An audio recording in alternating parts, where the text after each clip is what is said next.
Well, this slough is an unusual place because it's a spot where there's relatively or no slow water or no flow at all, which is what the spotted frogs need in order for the egg masses to develop and so that the babies can hatch in a safe environment. And this slough provides that opportunity.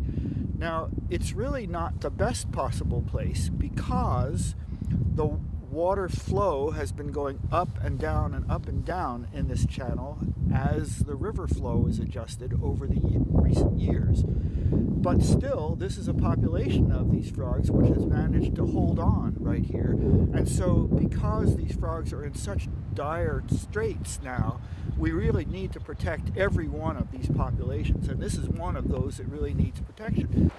All of us in Central Oregon rely on this river. There's enough water. We can have water for fish and farms and families. We need short-term, immediate solutions to resolve the problem with the extreme high and low flows that are impacting the river ecology. We need some intermediate solutions, and we need longer term. And where there's been some cooperation in getting flows down the middle Deschutes, below Bend, we have not had any success in improving flows in the wintertime in the upper river here below Wickiup.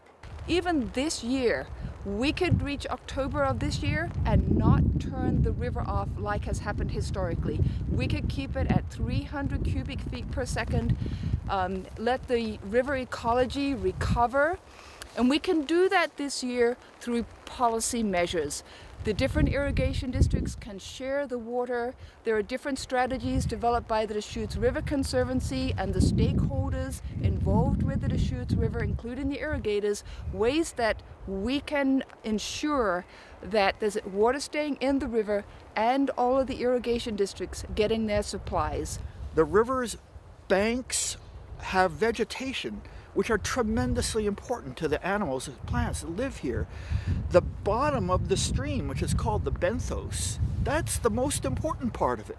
People don't even realize that. The stoneflies, mayflies, caddisflies, and little midge larvae live in the bottoms here. The rocks and the gravel in the riffles is vitally important. The little algae and diatoms that cover those stones in the stream. All of that is affected by flow regime, and you can't just turn it on like a hose and turn it off like a hose and expect nature to go on its merry way. Do you see the Central Oregon Irrigation District willing to cooperate? I do think they're willing to cooperate.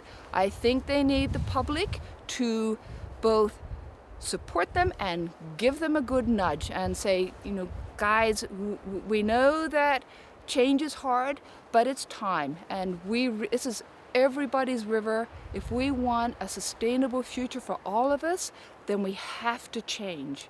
We're hoping that those times are changing, but it's going to have to be a change in the attitude of some of the irrigation districts who have stonewalled a lot of the efforts that have been put forth to try and get water back in the river. We can have a recovering river this year if there's enough political will and everybody is prepared to collaborate and to share this wonderful resource.